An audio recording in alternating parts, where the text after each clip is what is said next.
It's not up to me to tell you anything, as if I know more than you about anything. I don't. I didn't realize the part that the psychedelic aspect of it. What would the SEALs do in this situation? Sit in silence and tell me how at peace you are. Wow. Okay. Interesting. I think if you can pass a screening test, you are physically capable of making it through. So the only other thing that's in the way is the mind. Your mindset and your confidence in yourself as you're going through there probably plays a big part in that, right? Because that's really where the real awareness and growth actually comes from. Oh man, this is the thing that sabotages me all the time. That's where suicide comes from. You're just allowing life to happen as it's going to happen anyway. You're still going to be where you are. For this week's episode, we sit down with Diego Ugalde. My name is Diego Ugalde, and I'm the CEO and the founder of the Trident Approach. Diego spent 15 years as a U.S. Navy SEAL and went on 3 combat deployments to Iraq. After retiring, Diego founded the Trident Approach, a consulting company that takes the lessons learned from his time as a U.S. Navy SEAL and applies them to high-performing teams for business executives, athletes, and their coaches. Oh, and they score! The Georgia Bulldogs! I think you're really going to like this week's episode.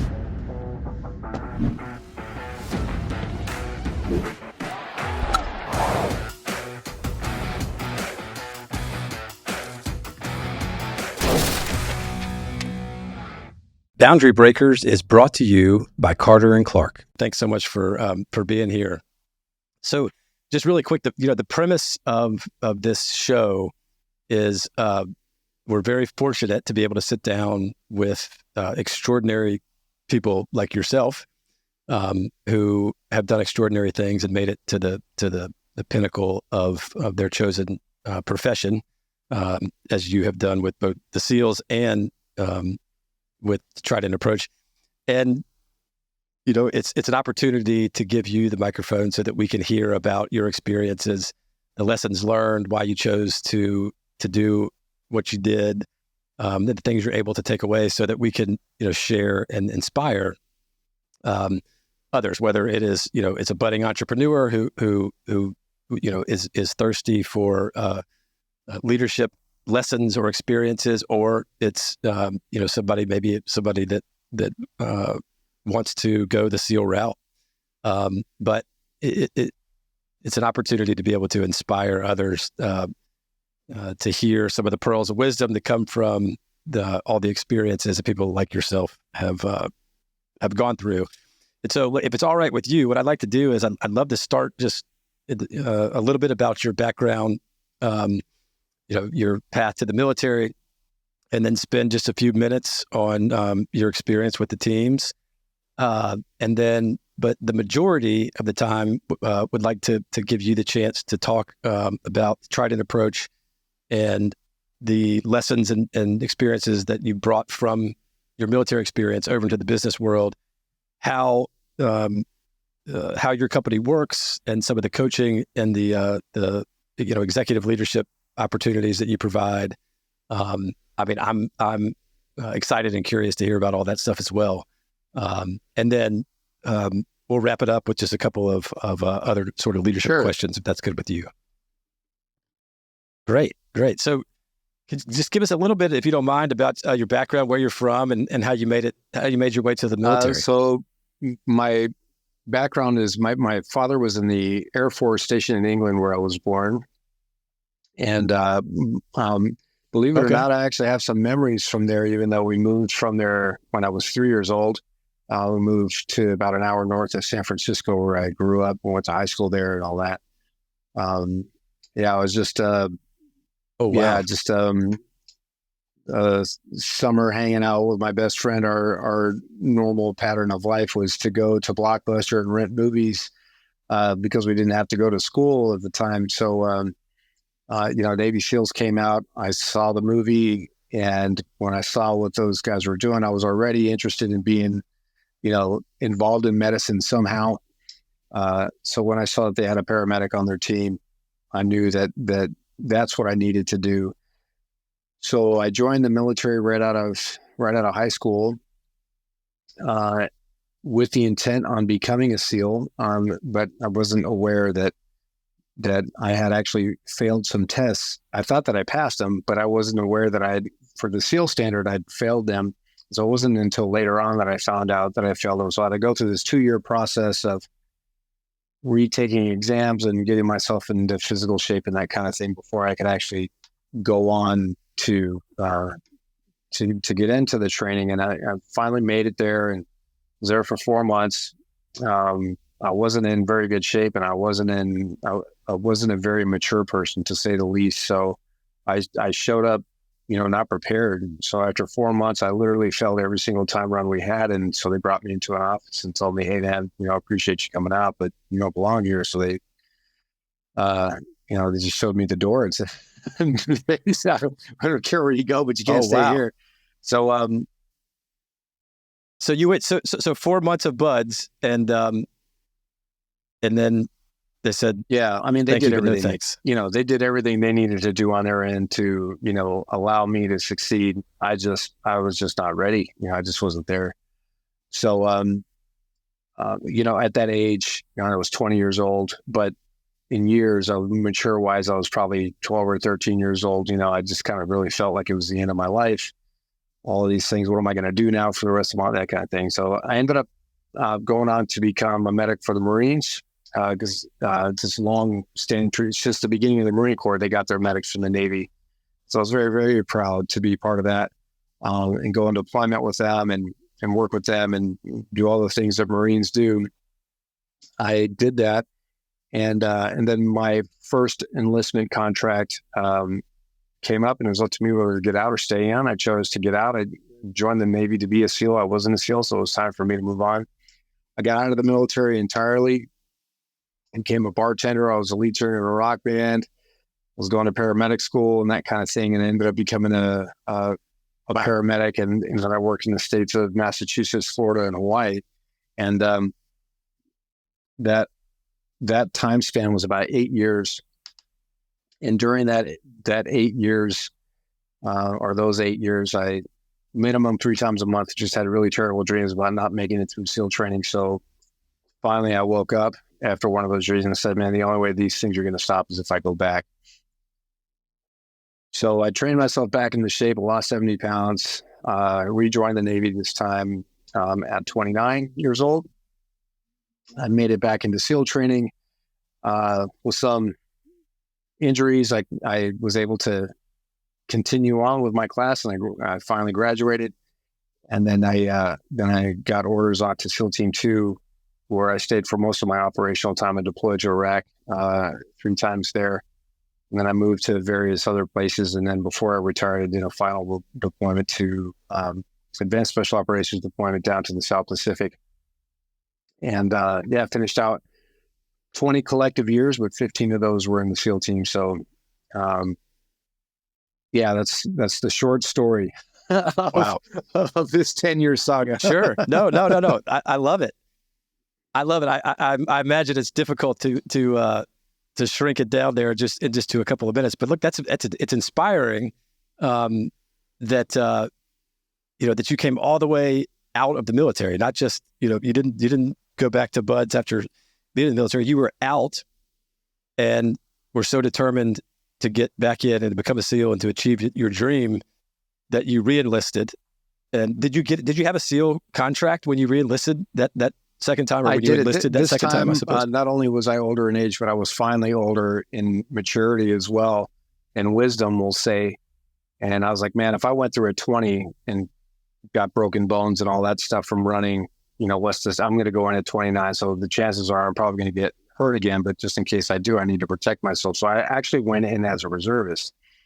And with the condition that if I made it through, then I would automatically convert to active duty.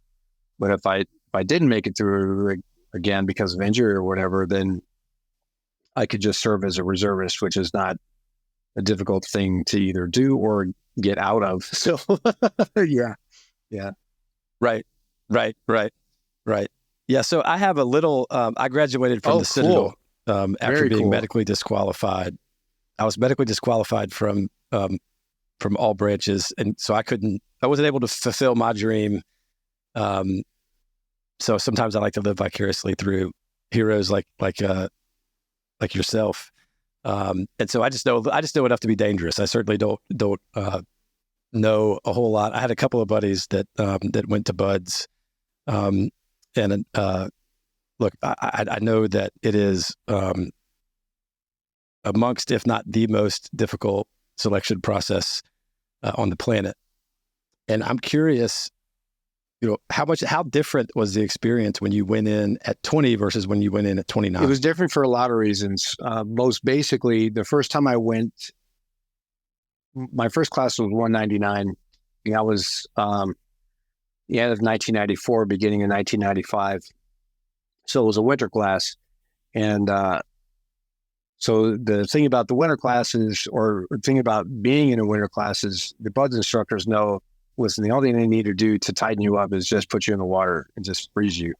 That is enough to get most people who don't want to be there out.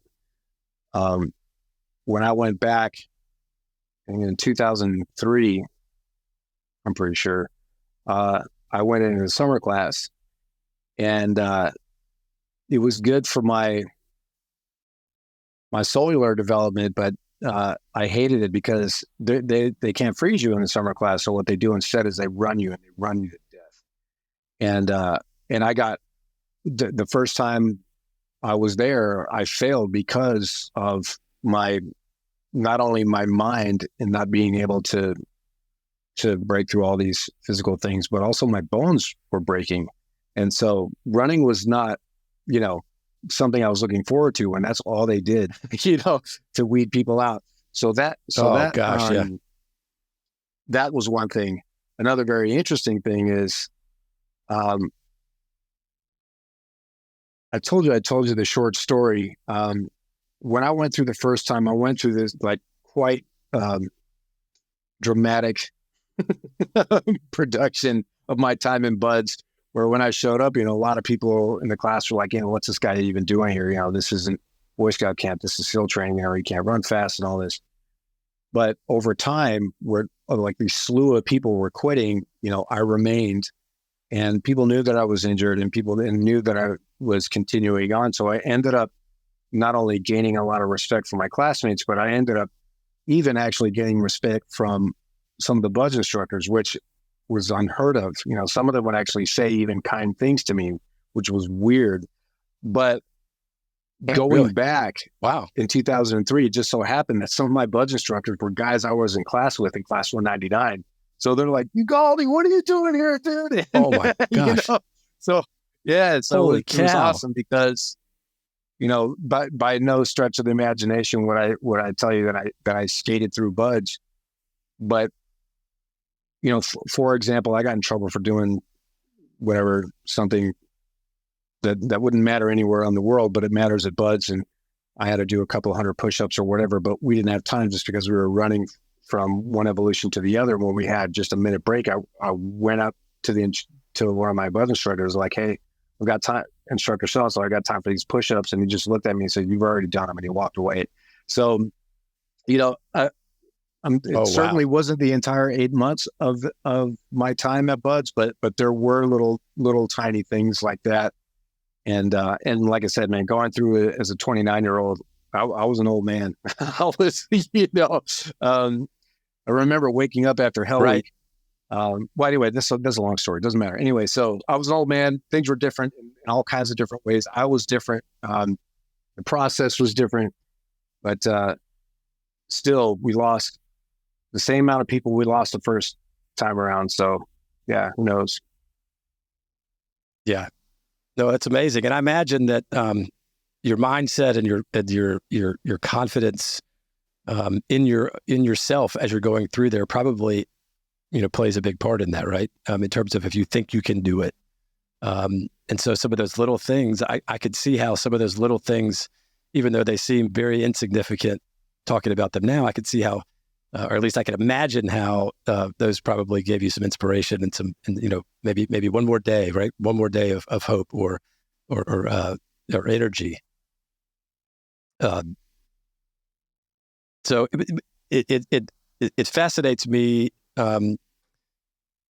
and we won't spend too much time on this, but look, there are thousands and thousands and thousands and thousands of people that would that dream of being a Navy SEAL, that try to become a Navy SEAL, and don't do it and can't do it. And I've asked several former SEALs this question, as well as a former Delta Force guy, and I'm always fascinated by the answers. What is it that what do you think separates those that make it from those that don't? And that is, I know that's an impossible question to answer, but in terms of things that might relate to business, right? Is it, is it all 100% athletic ability? Can you do the run? Can you complete the runs? Can you complete the sit-ups and push-ups, get wet and sandy? Or is it 100% mental? Everyone can do that. It's 100%. Or is it, a perfect combination? What is it that allows people to get to that level of the elite on the plane? The more you talk to me, I don't often answer questions like that, because to me, with all the time that I spend around human beings, I see how dynamic and complex like we all are. For example, the only reason why I made it through the second time was shame. I was ashamed of myself for not making it the first time, Right. I don't know many people who would say that, but that would happen to be my thing. And other people have their own reasons. We had Olympians. This is a very common story where we had Olympians in our class who just didn't make it. They could do all the running, but it's just the daily grind of it all. And then there were guys like me who were not, even the second time I went back, I worked as hard as I possibly could to be a good runner. And it was just still hard for me, but I just kept going. And so it was just kind of the grind of it all. And some would say I think if you can pass a screening test, you are physically capable of making it through. So the only other thing that's in the way is the mind. That's it. Unless you get pneumonia, you break your legs like I did, you break your hips or your head, because the waves are big and they smash boats on top of you, on top of the sand. There's all kinds of reasons, but the bottom line is that if you can manage to stay healthy enough, because even the second time I went through, I herniated a disc in my neck and I separated my shoulder, but I was still able to go on. And so it's like, at some point there is nothing else other than the mind. But one thing that I've come to learn is, just because, looking back now, what I know of the mind is of things that I didn't understand about the mind at all. Just because I made it through SEAL training didn't mean that I had this powerful mind. My mind was what it was for the time it was. And then now, if I went through SEAL training again, I would go through with a completely and entirely different approach. But I just didn't know any better at the time. So it's not necessarily having like this elite mind. It's more just not quitting, but still there's this mindset of people who make it through that it prevents them from being fully who they actually are. But it's hard to tell that because, shoot, I made it through SEAL training. Like, what else is there, kind of thing? There's a lot to it. Gotcha. That actually makes that actually makes a whole lot of sense, and I can relate, to your comment about what helped drive you was shame. It's nowhere close to the same thing. It's not even in the same league. But people have asked me before, why did you? They asked me if I liked the Citadel or if I enjoyed my first year at the Citadel, and I said no, I hated it. And they asked me why I didn't quit, and I said because I was afraid of what people would say about me if I quit when I got back home. I mean, that is God's honest truth. It wasn't that I didn't do anything brave or wasn't tough. I was afraid of what people would think about me if I left.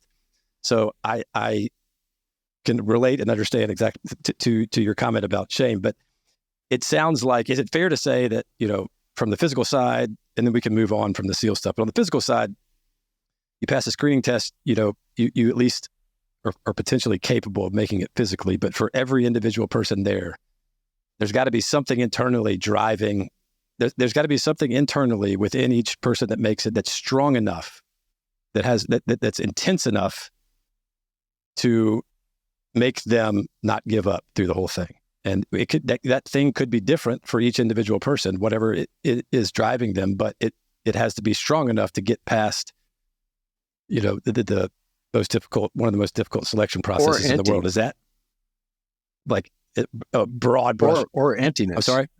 You know what I mean? Somebody going, this is really what I mean. If I went back to SEAL training, things would be completely different.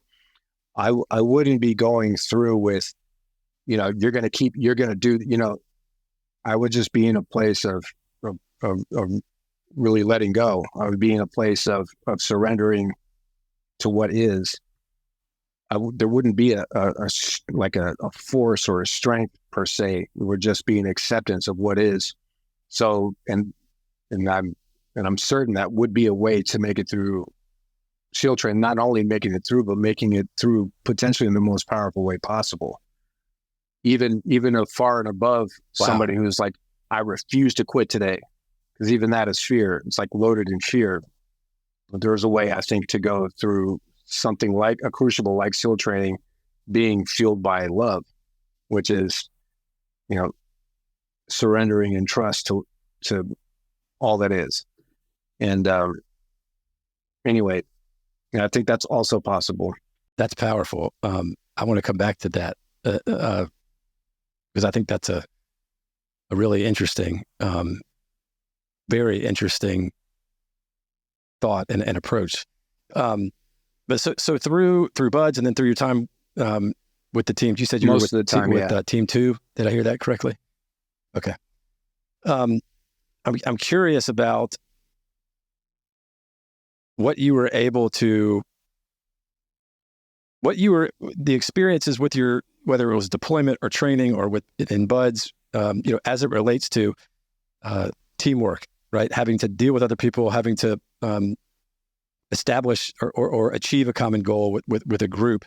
What are there certain things that really stuck out, or certain principles or lessons that you took from that experience in the military that you feel are just very obviously translatable over into civilian life, but in particular, for sure, business culture world? I mean, the teamwork was what it was because of the culture. There were standards. I mean, even something as simple as going on to a standard rifle range. We would roll up in vehicles, and you did not want to be the last person out of the van. You did not want to be the one standing around while ammo crates were being unloaded from the back. You did not want to be the ones to, those are simply things that are not only not acceptable, but if they happen a couple of times, it's like, whoa, does this person even belong here? So and there's that. And then there's the thing of like, you're sitting at the end of the range under the berms while the targets are being shot above you. And then when the shooting volley is over, you take the targets down and you prepare them for the next volley of shots. You don't want to be the last person to finish with your target, cleaning your targets. It's just like everything is, you don't want to be last. You know what I mean? And by the way, who's first? Who's consistently doing this thing first all the time? And whether or not it's true, it doesn't matter. But those are generally perceived to be, the best people on the team. All of those types of things. So, our teamwork was as powerful as it was, for sure, because of our culture. And Buds in and of itself was like a cultural conditioning process, which I didn't know at the time. Now it's easy to look back and say, of course, that's what it was. We just want to make sure that if you make it through Buds, or we want to make sure that when you show up to the team, you're like we are. And so let's start, planting these seeds now while you're in Buds to see if you're a match or not. Because it's not just about, there's plenty of people who don't make it through Buds and they pass every single physical evolution there is. But if people don't trust them, or if they, can be depended on for other things like, that are beyond trust. So, we appreciate your effort. You're doing really well here, except you're missing this really critical component. So, now's not the time for you. And just like me, the first time they would have been dismissed. So culture is enormous. Right. Yeah, that's fascinating. Is it so? do you feel that is the particular culture, like, of your team, is it dependent on the individual personalities or the individuals that make up that team? Or do you feel that the culture is whatever you desire it to be, and the individuals can mold themselves to whatever that particular culture is? You know, in other words, is it dependent on the individuals on the team? Kind of. I think there's a couple of things that are essentially mandatory in the culture of any SEAL team. And first one is you never quit. You never leave your swim buddy. There's always a way, a standard of excellence, and you break the rules. You know, if you do those 5 things, if those are part of like your core elements, whatever it is, then no matter who you are, whether you like playing Dungeons and Dragons, or you like playing Call of Duty, or you like playing golf, or you like surfing, it doesn't matter. This guy never quits. He never leaves his swim buddy. He's got a standard of excellence. You know, it's not like those are the things that matter. You know, it's not a death sentence if you go to the bar and you drink wine instead of beer. They'll make fun of you just because that's just another part of our culture. Right. But if I can depend on this person to save my life when things go crazy, I don't care if he drinks wine or doesn't drink at all. It doesn't really matter to me, you know. Right. So those sort of non-negotiables kind of provide the fundamental fabric, I guess, that makes sort of the bigger picture culture, but there could be the nuances in between. Absolutely. Is that, we're not like a team of clones, okay, by any stretch of the imagination. Even within the team, there are a couple of different disciplines, like snipers or breachers. You know, the breachers is like their job to blow open doors or gain X lock pick or whatever. I mean, there's a very big cultural difference between snipers and breachers. Breachers just like to destroy everything, and snipers are more like surgeons, you know. You know, wow, and okay. I'm a medic, and I was what I was, and you know, so it's just one of those things. Within the whole, as long as you have those, and you're only asking me because I don't think another SEAL would say what I'm saying, but as long as you have those 5 core elements, doesn't matter if you're coming in with a sniper mentality or a breacher mentality. You got those 5 core elements, you're good. You know, you're good to go. Yeah, it's interesting. And I'm asking these questions for a reason that I'll try to loop back in later as it relates to leadership and business. But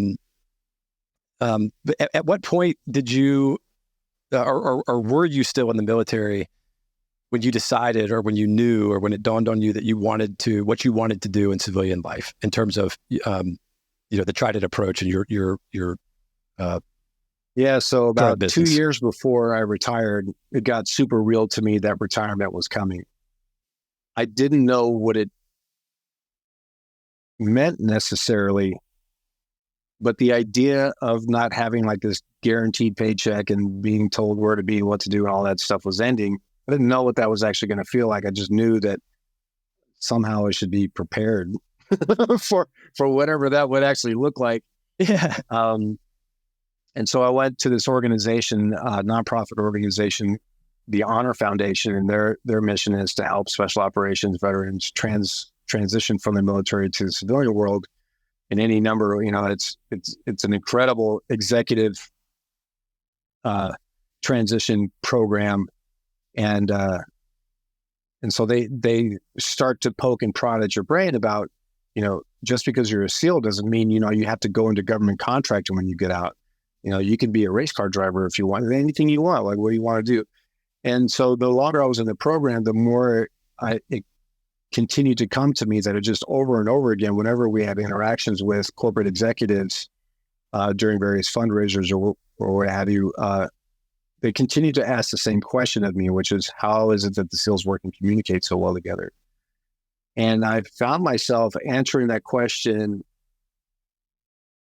but over time, my responses would change, because not only would I share the best of what the SEALs would do, but I also started adding in things that I knew well that we didn't do, but I thought, man, it would be so much cooler if we actually did these things, you know, things like emotional intelligence and compassion and connection to humanity kind of thing. So when I was finally able to sit with myself and answer that question honestly, like, what do I want to do with this next phase of my life? Is, man, how cool would it be to start an organization that teaches the best of what we learned in the SEAL teams along with emotional intelligence? And so that's what we did. We spent some time building a curriculum around that. And then when I retired in 2018,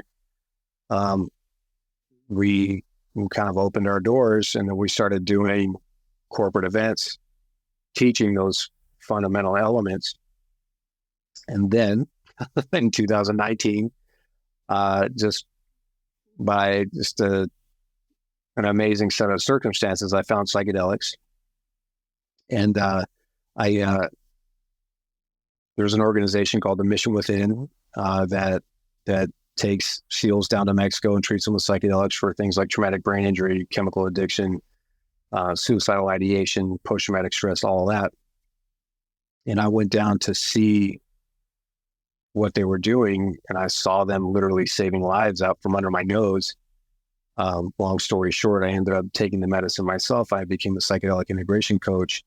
And over the time, as I was coaching these veterans back to a state of normalcy, I started to recognize that they were all suffering from the same things that these executives were suffering from, or that these athletes were suffering from, or that even mental health clinicians were suffering from. And so I began to see that psychedelics had their fingerprints all over excellent leadership practices. So after a time, then that's what the Trident Approach has actually transitioned into, which is we share the best of what we learned in the SEAL teams, combined with our deepest insights from psychedelic medicine use, and that's how we got to where we are today.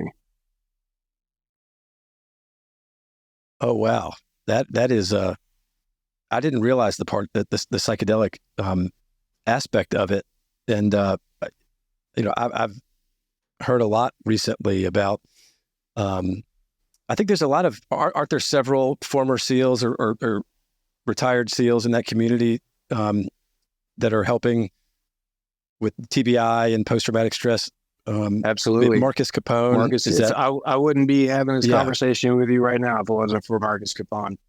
Not that I wasn't doing well, but I just would not have landed on my radar without him. He's the one, along with his wife Amber, who started Veterans Exploring Treatment Solutions. They're the ones that funded the people to go through the Mission Within, so that we could witness all that. So Marcus is a good friend of mine. Yeah, he's an amazing guy. Got it. Well, are you comfortable talking a little bit more, exploring a little bit more of that on the psychedelic side in terms of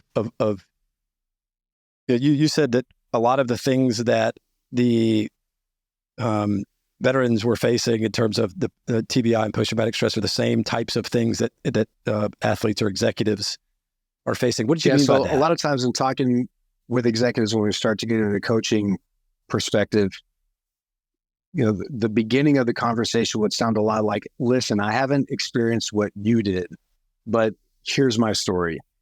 I haven't been suffering from the same kind of, I haven't been to war and all this, but this is what, and I understand where that comes from.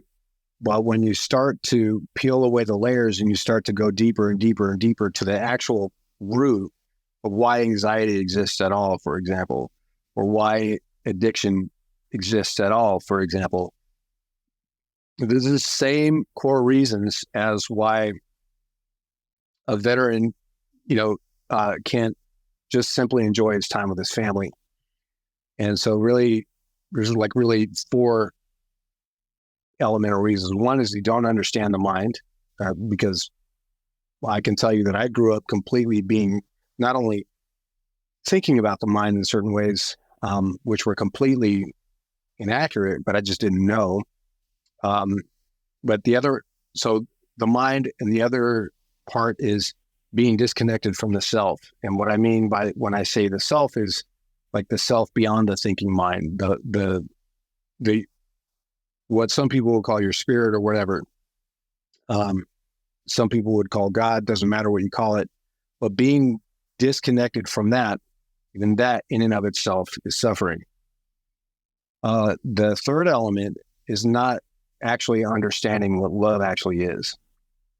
And I could go into this. There's a really powerful reason why I'm bringing this up, although it may not necessarily seem so obvious. But just not understanding what love is can be an enormous source of confusion, pain, suffering, all of these things. And then the last one is how to deal with fear. I was taught 3 ways to deal with fear throughout my whole life. 1 was either run from it. 2 was create angles to try to trick myself into thinking I was creating some sort of counteroffensive against it. Or 3 was just to outright dominate it. Saying, I'm not even afraid. I'll just destroy this thing. But the whole time I was sort of lying to myself. Like I was never actually taught how to actually deal with fear. And so spending time in each of these 4 elements with these people, no matter whether you're a mental health clinician, veteran, executive, or athlete, it changes the landscape, not only in the mindset, but how you receive life as it is, or you work as a team, or you receive business or whatever.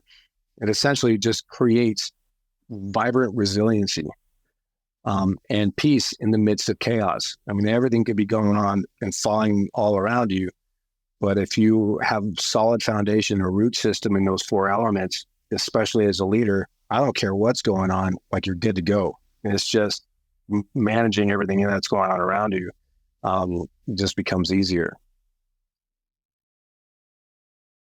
Gotcha. And that's what you were referring to in terms of if you went back to Buds now, you would 100% have a completely different approach and mindset. It is what it is. Yeah. Gotcha. Yeah. Sure. No. Yeah. No.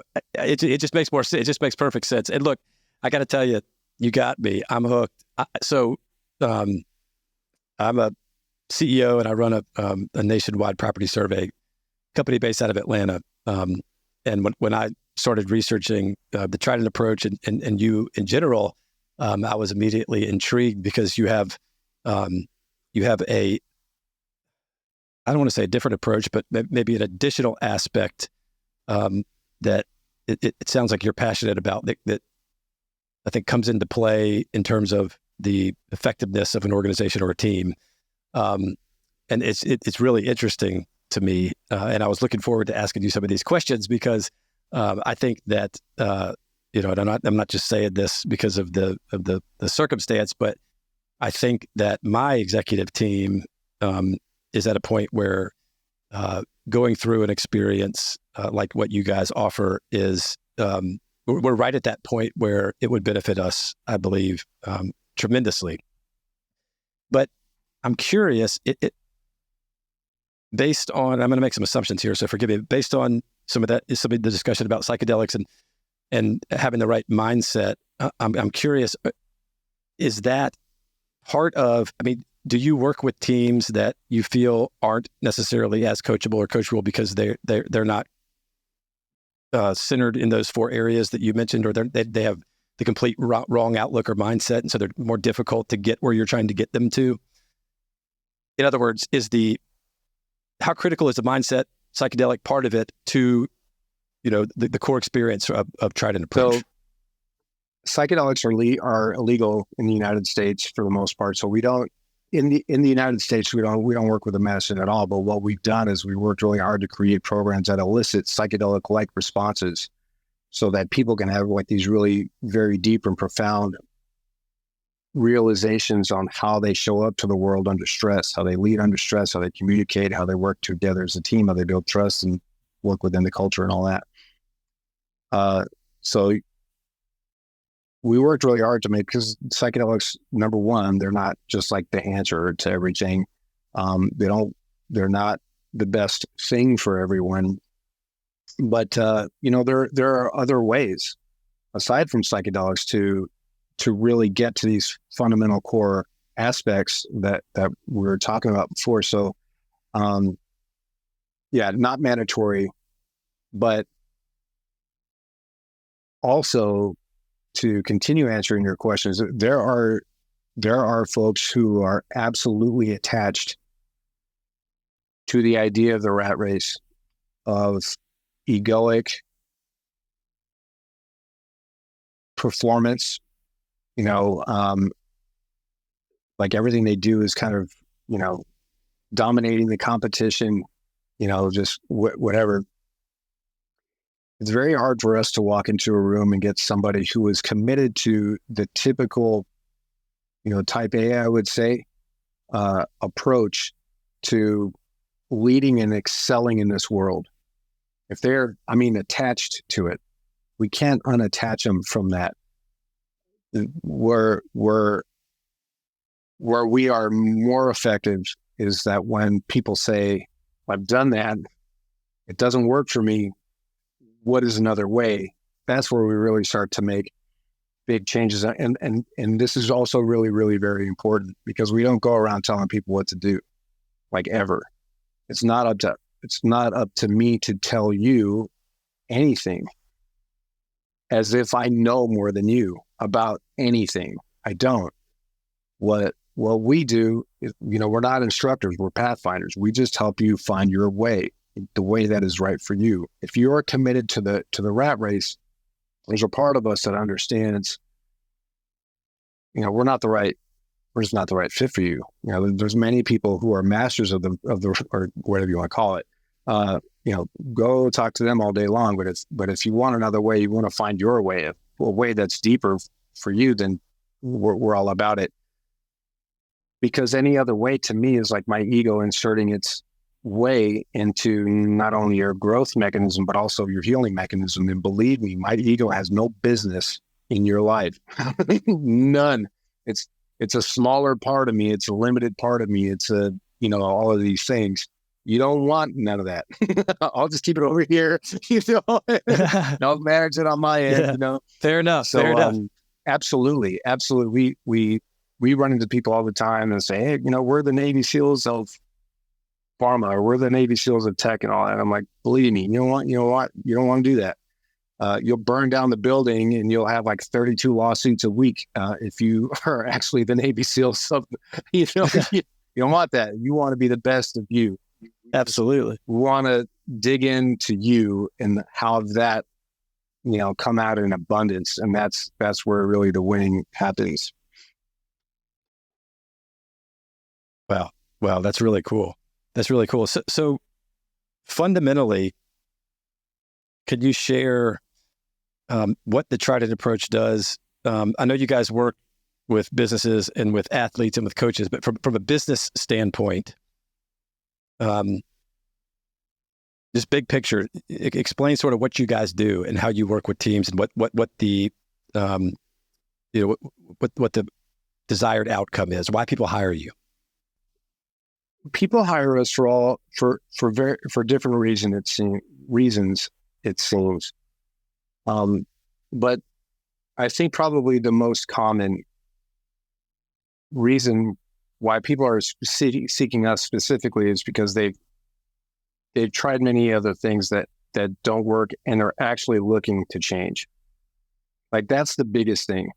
We're not a check in the box. We're not, hey, we're coming into San Diego, got some team building things. What you got? No, this is real stuff. There's commitment, there's investment, there's all this stuff that goes on. And so for that is probably the core element of what I would refer to as like a successful relationship between us and whoever it is that we're working with, is people who are actually, they're looking at their numbers, they're looking at their performance, they're looking at their morale, they're looking at their culture, or whatever. Like, this cannot continue. Something has to change. So that's probably the biggest element, I would say. And from there, it's kind of all over the map, whether it's, there's silos within the organization, communication issues or personality conflicts, all of those things. So much of that exists, which is all, just is nothing wrong. But right. The main part is people actually genuinely looking to change for change. Gotcha. So fair to say that businesses or teams within a business that want to improve or want to just perform to up to expectations and are having trouble and have tried other things, or may or may not have, at least they think that they've tried other things, or they don't know where to go. And so they come to you so that you guys could share your expertise and lessons from the SEAL teams, et cetera, to help them be better teams, better leaders, and then ultimately to perform better as a whole. We've worked really hard at making sure that, what we do share about what the SEALs do will also matter to them. There's plenty of things that the SEALs do that don't matter to anyone, other than warfighting organizations. So we've worked hard to cut all of that out of the curriculum and say, is what we're actually adding and sharing with our curriculum, is it applicable to who it is that we're talking to, so yeah. Right. And people are always very interested in that piece of it. What would the SEALs do in this situation? And like I said, it's not necessarily a slam dunk. Hey, this is a winning combination. But it's just another way to look at it. Yeah. Right. Yeah. No, it's interesting. Are most of your clients, are they typically, top performers? I know you've worked with some, very everyday companies that people would recognize, but you typically get the elite companies that are coming to you that are looking to get a little bit better incrementally, or are you typically getting, dysfunctional teams that say, listen, we this ain't working, or is it just a mixed bag? It's mixed, but I'll say like our most our frequent flyers are YPO organizations, Young Presidents Organizations. So individuals who, are on the senior elite level leadership piece, but they're coming to get together so that they can actually get genuinely, into the bones of what's going on.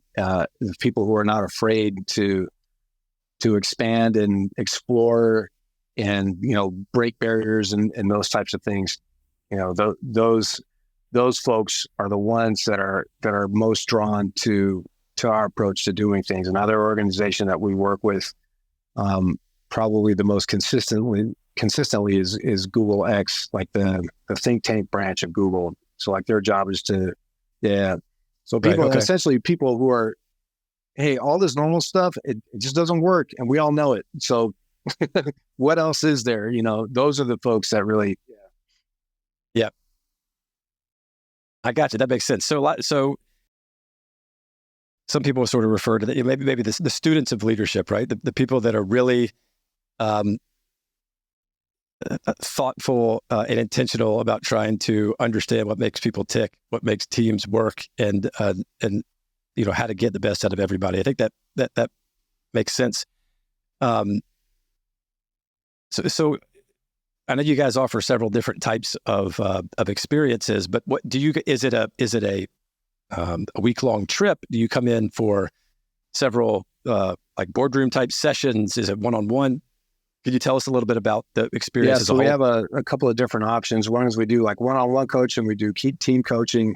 That can consist of Zoom meetings or actually going out to the ocean and just being in the water together. Like, who knows? Just, no event we've ever done before has looked the same as any after it. It's because everyone has their own very individual, idea of in track kind of in their own pathway. So we have to figure out what that is so that they're learning on their terms. The other things that we do is we do keynote speaks a lot. We do a lot of those and just center around just changing the mindset or not changing the mindset, but just broadening the mindset of, kind of what's possible. Another way that we go about doing it probably, aside from coaching, is our most common ways. We take people out on the beach and we take them through, like, from what the outside will look like is like a Navy SEAL mission stuff. But on the inside, this is really where where you start to get your hands dirty in, how do you show up to the world when you're under stress? We were saying before, how do you lead, communicate, work as a team? How do you, how aligned are you with your culture when things are not easy? They're fun for sure. These are fun days and they're physically taxing. But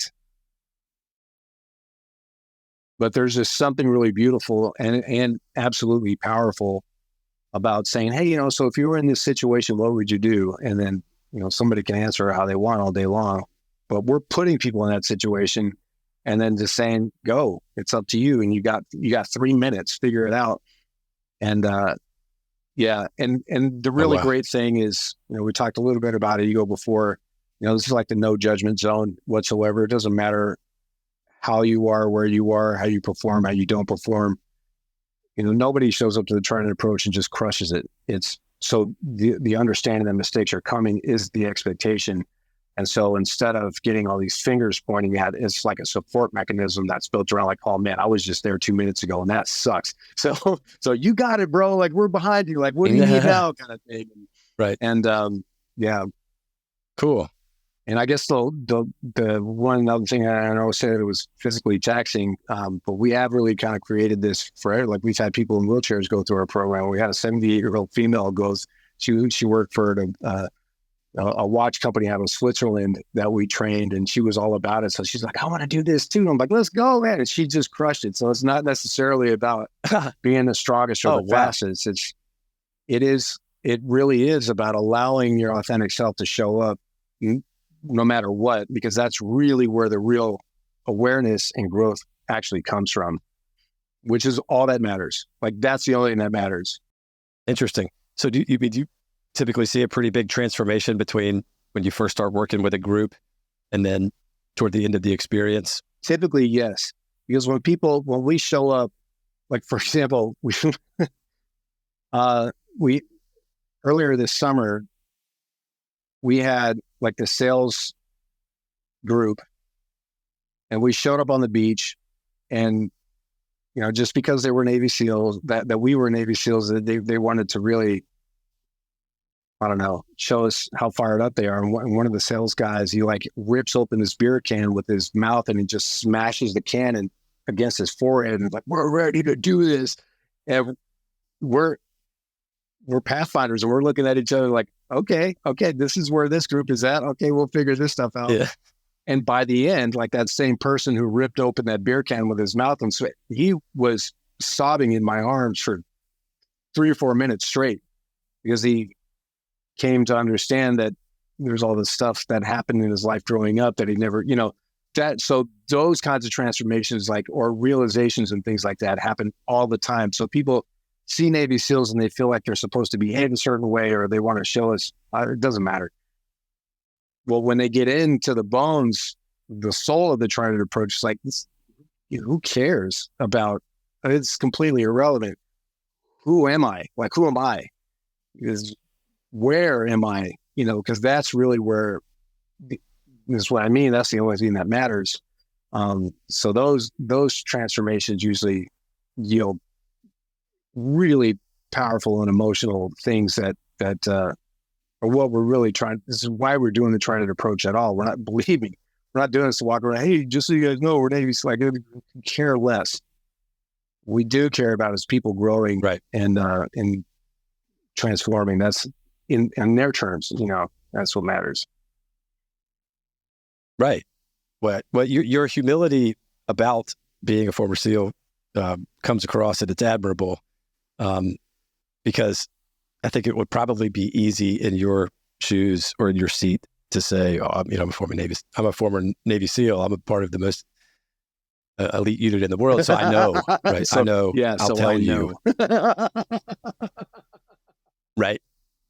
I imagine. I just imagine that it would be easy to to think that way. It's easy for the ego to think that way, but it doesn't make it easy on the self to think that way. There's a lot of baggage that goes along with that type of thinking that I left behind a long time ago. So it just doesn't matter. It just doesn't. Yeah. That's fascinating. What's also fascinating is, it sounds like it's a group experience that the purpose, or at least one of the purposes of which, is to improve teamwork and be able to work better together. But it sounds like it's emotionally, or it's a very individual transformative experience, right? I mean, the guy that crushed a beer can and then was sobbing in your arms about his own personal experience as a child. It sounds like a lot of being a great teammate has to do with knowing yourself and being in the right state of mind yourself to be able to treat your teammates when a you're certain way. talking about elite performance. When I'm talking to be a great teammate, for sure. What I'm talking about to being at your very, very best, like your ultimate capability as a human, you cannot do that without squaring the house with the self first. It's fun. It has to be. So there's a common misconception of being selfish. That's not what we're talking about. We're talking about being self-full. Where am I? How am I? Because if I'm broken and shambles and this type of thing, and it's my job to lead teams, I'm just going to break when the wind starts blowing. There's just no way around it. And the wind can start blowing anywhere from the economy to the industry to, your kid overdosed on drugs at home. Like there's all kinds of things that, you're just like one match away from going all up in flames. So we absolutely start with the self so that when we can help this person find their way in building out their own infrastructure for who they are and getting solid and grounded, now you can lead really, and powerfully, and beyond ego, which is, that is so, it's fundamental to where the direction that we're trying to go. Because I'll tell you that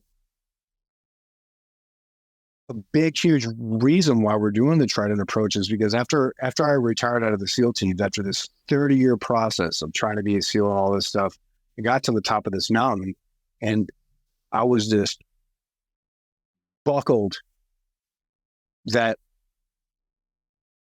it wasn't enough. And I couldn't believe it. I thought I'd crushed all my demons. I had, beaten I did all this stuff. And how is it possible that it wasn't enough? And the reason why it wasn't enough is because, my ego was the carrot that was being dangled in front of me that I was chasing, like a dog unwittingly my whole life. And then it wasn't until I started to understand what the ego, and I didn't even know I swear to God, I didn't even know I had an ego until I did Ibogaine, which is a powerful psychedelic. And it's like, here you go, Diego, like, here's your ego. And then I was like, oh man, this whole thing has been driving my life, my whole life. And it has no business being in charge. Like I'm the one who's like, this stuff. So yeah. So that's amazing. So just the recognition of the difference between your ego and your true self, is that the right? The ego, the self, and verbiage, what some people right call the true self or the higher self or God or whatever. Like there are fundamental differences between those things. And I never knew it. I thought it was all one. In a sense that I'm a very, very deep sense it is, but on this living sense, they're very different things. And so, I mean, honestly, it was kind of the root system of why I was suffering at all. And I just didn't know it. Well, that's fascinating. And I think that, I obviously can't speak for everybody, but I think there are probably very few people that understand what you just articulated. Right. That there is any difference to even pay attention to or try to notice to begin with, much less be able to recognize and understand the difference and how to. I certainly am learning myself. I am not where I need to be in terms of understanding my ego, myself, the true self, how they all relate, and have. It's inspiring to hear. Look, what I'm trying to do with this podcast at its core is I'm trying to get people like you who understand what it means to be, a leader, what it means to be a world-class performer, and whatever that is, whether that's an athlete or a CEO, and what are the commonalities amongst those people? How can some people do it? How can others not, despite equal talents or equal want to? What is, when you really break it down, what makes these elite people? And it's exactly, you're the first person I've spoken to that has a very specific sort of thesis and understanding and approach to how to get there, at least for the fundamental building blocks of that. Does that make sense? Yeah. Do you find that this understanding of the ego and the self, do you find that to be commonly known amongst the people that you work not. with? And a lot of times it's prohibitive too. When you start, it's almost like crazy talk, and especially people who are like, really? Like I said before, like fundamentally committed to the rat race. They're like, no way, if it wasn't for this, and I wouldn't have never become a CEO, or I would have never made millions of dollars. Okay. I'm like, okay, just sit in silence and tell me how at peace you are. Or you didn't have to tell me. Just notice. Are you at peace? Because believe me, it's possible to be a CEO. It's possible to make millions of dollars. It's possible to achieve all the things that you're achieving and be powerfully at peace. It is possible. And so when people achieve what they achieve and they know that they're using fear, for example, as the catalyst, and the reason, and given this credit, it's because of fear that I am what I am today. There's not much I can say to somebody who fundamentally believes that is their special power. I'm not going to change their mind, and it's not my business to. But for the people who are in this space and are like, I'm tired of, I've achieved everything there is to achieve, and I'm still miserable. I still cannot enjoy my time with my family. I still have all this crazy anxiety that I cannot seem to get rid of. I still this, I still that. And I'm like, okay, well, maybe there's another way. And then we can start to get into these things where we can start what some also people call parts work, that there are these parts within them. It's funny because there's this innate knowing. We just have to quiet the mind so that what's already known can come to the surface. Because once we're given that time, then people can see for themselves, oh man, this is the thing that sabotages me all the time. This is the thing that blurts things out that I never intentionally mean to say in front of people, or do things that I don't mean to do in front of other people. And then they start to recognize that maybe there is this monkey up there cranking on away on wheels and flipping switches and things like that they don't feel like they have control over. It's like, okay, that's where we're going. Oh, wow. Yeah. So gosh, you've got my wheels spinning here. I think myself included, there's a tendency to think, well, look, yes, I'm stressed out now. And yes, I don't feel my best self right now, but I will once I get to the next thing, right? Well, if I could make CEO, then I'll be satisfied and calm and quiet. Then I'll be able to spend time with my family. Or I just need one more million. If I could get another billion or $1 million in my bank account, then I'll be able to relax. And I think that's what I mean, like I said, myself included, that can be what is driving us to do the next achievement or the next phase, whatever it is. And then when you get to that point, you realize today's just like yesterday. Just because somebody calls me CEO does not mean that now all of a sudden I'm peaceful and it doesn't mean that you're going to be CEO tomorrow. You can get fired. And if you get fired as the CEO and you make the CEO, so now what? Like this whole thing that you've been striving for has now been pulled out from under you like a carpet, like it was for me in SEAL training the first time. Like, hey, you're no longer welcome here. Now what? And usually when people who cling to this whole egoic idea of achievement and all this stuff, when that carpet has been pulled, that's where suicide comes from. That's where alcoholism comes from. That's where depression, that's where divorces come from. That's where abuse, physical abuse comes from. What I'm saying is that there's a way to be at peace, become CEO, you get fired, and you're hugging people for dinner that night and just asking them about their day because everything will be as it is. That is very, very hard. It can't, but the whole idea is that if your life is contingent upon external things that none of us can control, safety, or whatever. If your life is contingent on those things being in balance, in order for you to be in balance, you're not in balance. You're just praying to God somebody doesn't throw the wrong match in the wrong place, because everything's going to go up in flames. Yeah, amen. There is a way to be. Yeah. Sorry. Go ahead. So I'm at. No. You have much more to share than I, so I shouldn't be interrupting you. But it for me, it goes back to that idea of attaching your emotional identity to something Not that is you. essentially meaningless, right? And I imagine that especially in the, coming from something like the SEAL community, where I'm sure it's easy to attach your identity to that, and then having to deal with that upon retirement when you can no longer do that. If your whole identity is having been a SEAL, now you can't. I could see how that would be a significant. Well, I guess I shouldn't limit it to SEALs. I guess anybody that attaches their identity to something that they feel proud of, or that they think is, at least to the outside world, is elite.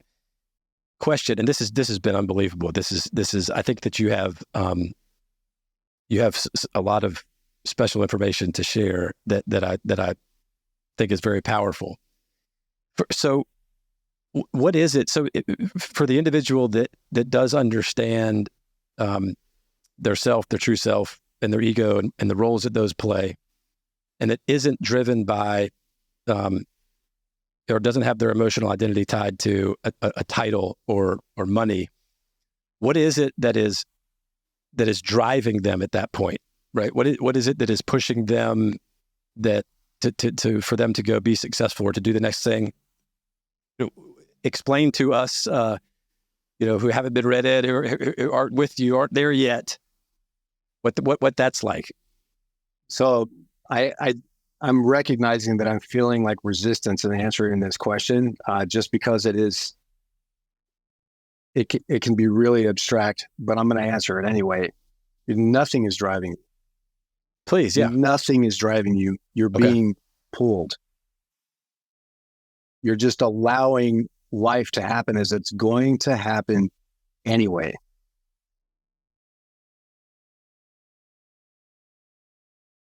Wow, but that's deep, man. I'm telling you, like,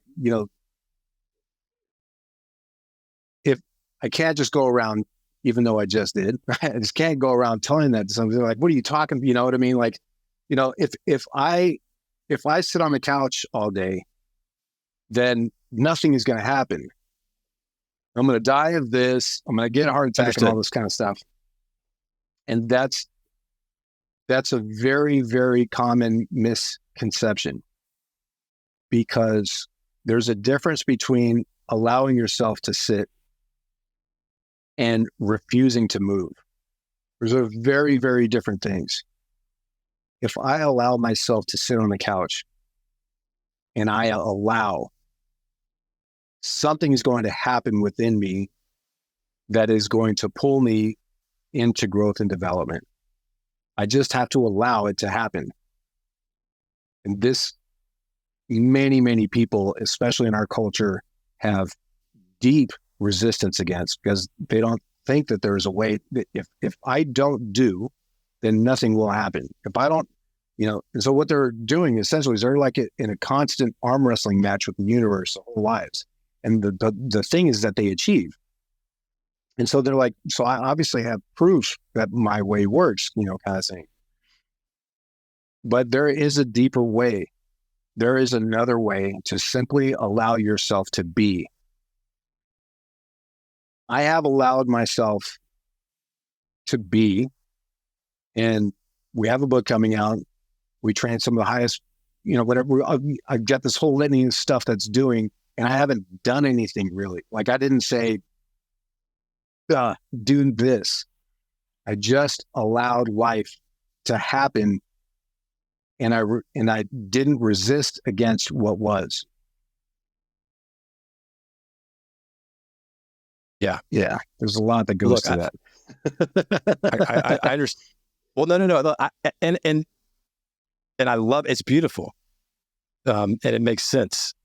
And I understand you're probably, you mentioned you resist. You're probably thinking, good gracious, this is an hour-long discussion. How in the world could I even bring up something that is 7, 8, 10 layers deep to even explain? So I get it, and I don't think the intended audience for this isn't sort of the casual listener that would sort of scoff at this type of thing, but somebody that is searching, right? Somebody that is a student of leadership that has tried other things and that really has done some homework and some thought and some meditation on where they are in life, what makes things go, and things like that. So I don't think that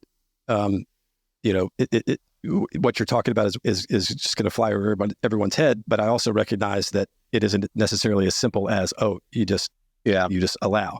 Now, with all that said, when you said that, it immediately clicked with me, because what I heard was that, look, I mean, to think that you're going to arm wrestle or stop or draw your own path with the universe is pretty egotistical, because little old us, we are in some or in some aspects along for the ride, and that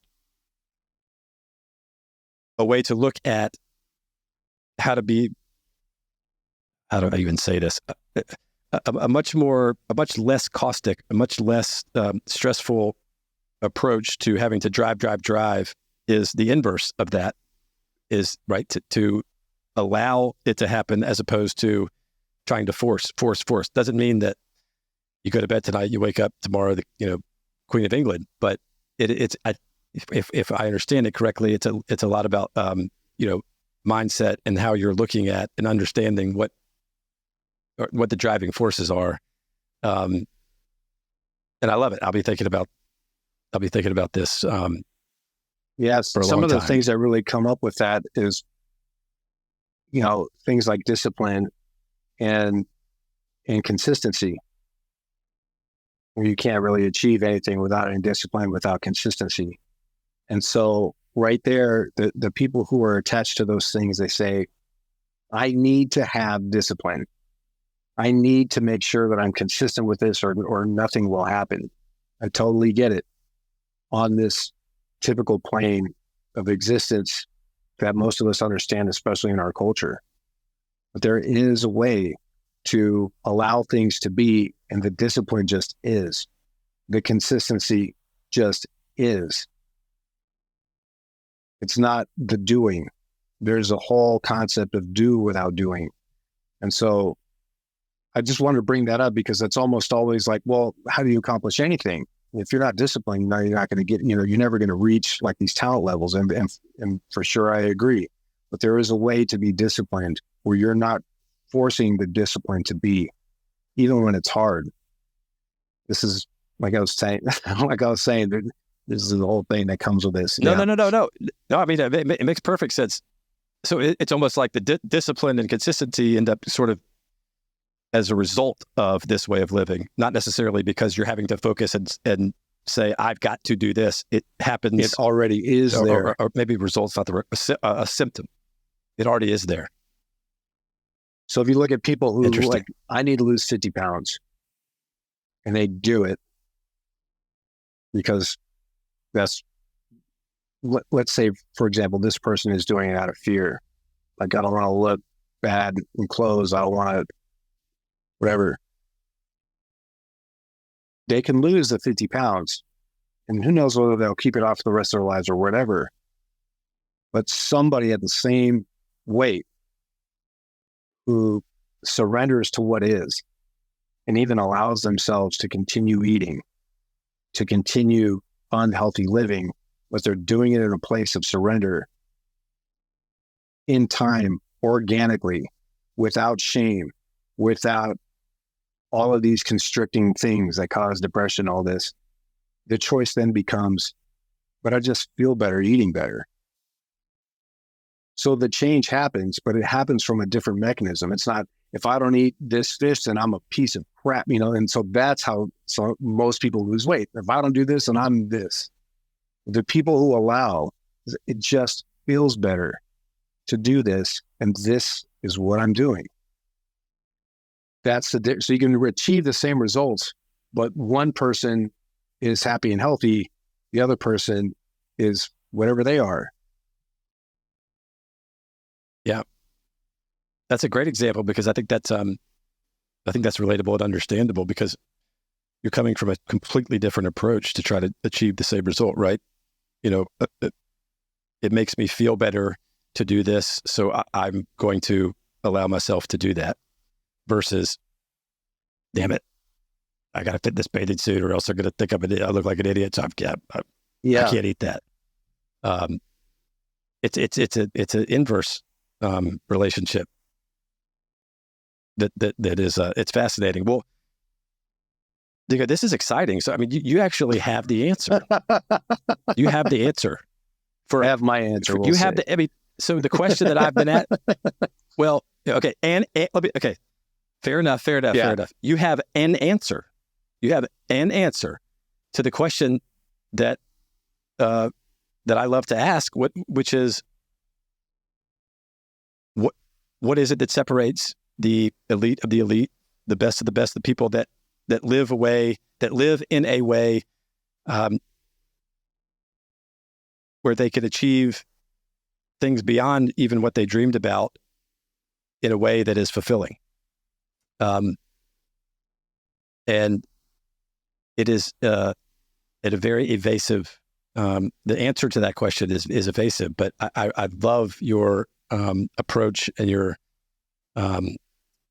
humble, calm, very matter-of-fact mindset and approach to looking. The lens through which you look at this is really impressive, and I think would love to help spread the word for you. You don't need my help by any stretch, given the clients and the teams that you already work with. But I wish I'd heard about this sooner, because not only becoming a better teammate, a better business person, but looking at and living life totally differently. It appears to be the result of the people that listen to your answer. I am so thankful and appreciative. It's not so much listening to my answer, because my answer, genuinely speaking, is absolutely irrelevant. What is relevant is that they go on their own path to find their own way. For them to have like a visceral, experiential connection to whatever my answer might be, and that it has to be true for them too. So I can tell you to allow all day long, but if you're not in a place to allow anything, you're still going to be where you are. It's not about what I'm saying or not saying. What it is about is, where are you and what are you doing in order to lean in your own life experiences to find these truths? Because I didn't read this in a book like this. There's a knowing that is within us that we all have. Like, you don't have to listen to me ever. You never have to. This is already within. And so it's just a matter of clearing out all the static to hear and experience what you already know. It's not my words. It really isn't. It's what we do is we just give the time and place for people to hear themselves, like the deeper part of themselves. That's all we do. Fair enough. Fair enough. And I think, and I think you're exactly right. Right. And perhaps a better way that I should have characterized it is that for those of us who often feel blind or without answers or in the dark, but searching for somebody that has an alternative approach, or somebody that has a different way, or a better way, or not that you have the answer to a better way, but there's somebody that has tried something different, that can at least point somebody else in the right direction so that they can take that walk themselves, is in and of itself powerful and appreciated. But yeah, I mean, it makes perfect sense that, you know, you want to be a better person and a bit better leader. All you do is sit down with Diego and listen for a little while, and then you get it. I think I at least got that part, but I'm nevertheless excited because it's just rare that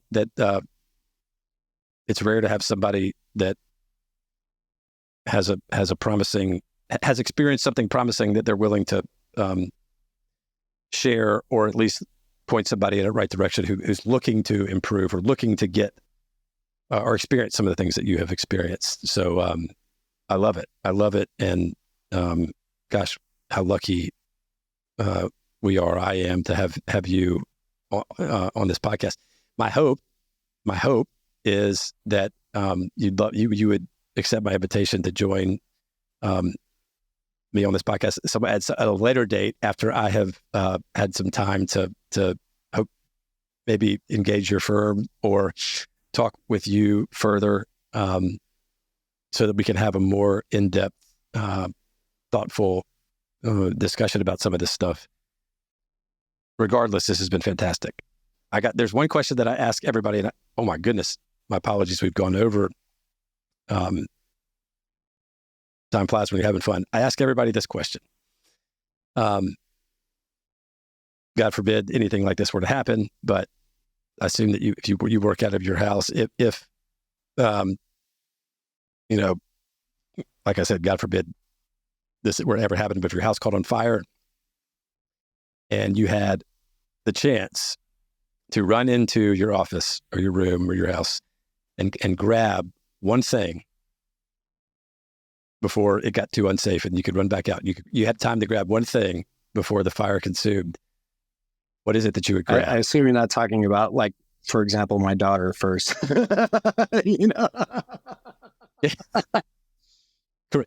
Correct. All right. Let me set some parameters. Yes, everybody is okay. And all human life is saved. All pets, humans. One object. If there's one object that you could grab.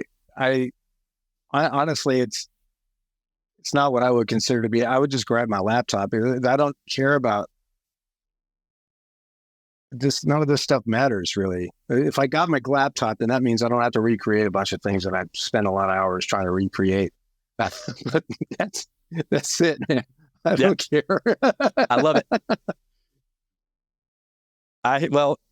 You may or may not be interested, but that was my answer too. That was exactly what I said. Somebody turned it around on me and said, "You can grab one thing out of your office," and I said, "It's easy, my laptop."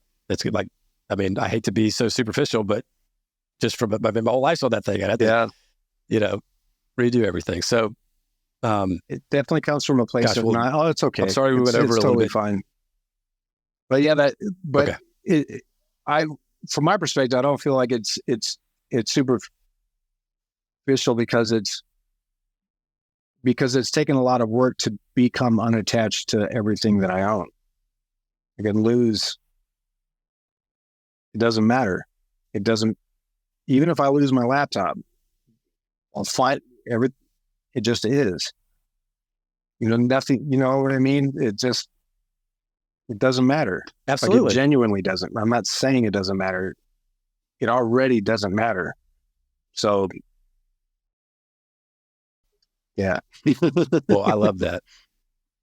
Well, I do. I love that. And look, it just,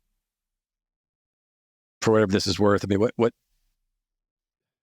your approach, what you guys do, is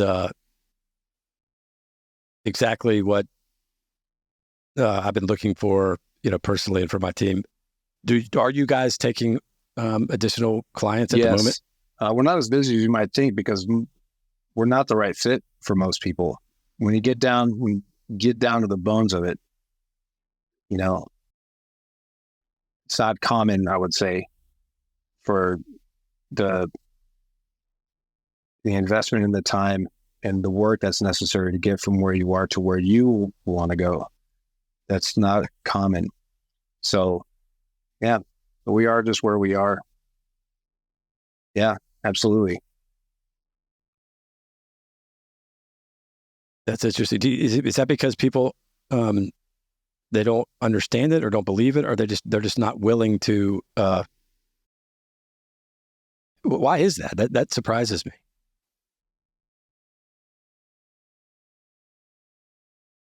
It all is based around fear. And I'm afraid that if I do this new thing and then it doesn't pan out, like their ROI isn't there, then the board is going to look at me like some kind of wacko for, whatever it is. And so then that becomes like their metric of their decision-making process is not what's best for them, but what they're afraid will or will not happen, which is why they are where they are at all. And it's not, I don't then automatically shift to this place of like rewiring their mind as it pertains to fear. It's none of my business. Like I said, we don't tell people what to do. We don't force anybody to understanding. It's something that they're not wired to understand. It's just, okay, sounds good. Good luck to you. We might be talking to you again next year when you're exactly where but Yeah, right. So I guess people have to be at a very specific sort of certain place in order for it to be. I could see that then. That does. I guess that does make sense. Well, that's fantastic. What's the best way? What's the best way for me to get in touch with you? After all of this, is it to shoot you an email? Yeah. So you can go just info at the Trident Approach.com. That's also our website, the Trident Approach.com. We're most heavily active on LinkedIn. We do some stuff on Instagram and X, I suppose. But our book's coming out in a month-ish or so. So we're excited about that. Oh, tell us about that. Yeah, so tell us about that. We'll make sure we get that out there. The title is Leading into the Deep. We're working on the subtitle, but essentially it's going to have some elements of Navy SEAL psychedelic leadership, something. And it really is just a story of how we came to be and, why we love what we do, really. And so it's 4 years in the making kind of thing. And wow. Yeah, we're super excited to get it off the to-do list. Yeah, that's awesome. So next month will be available on Amazon? Yeah, we're gonna do Amazon. Is it sometime in December? Where everybody can grab it. Maybe I'll be doing the voice recording for the audio version of it. Yeah. Wow. That's great. Well, I've sincerely enjoyed our time together, and I appreciate you giving us almost an hour and a half, sincerely. So as soon as we get off this, I'm going to pop you an email because I'd like to discuss. Okay. Doing more. Sounds great, Brandon. I appreciate your time. All right. I appreciate yours, Diego. Thank you so much. We'll be talking soon. Don't forget, everybody, you can find Boundary Breakers in a lot of places. You can watch our episodes on the Boundary Breakers YouTube channel, or you can listen to each podcast on Spotify, Apple Podcasts, or any of the other major podcasting platforms. Thanks for listening.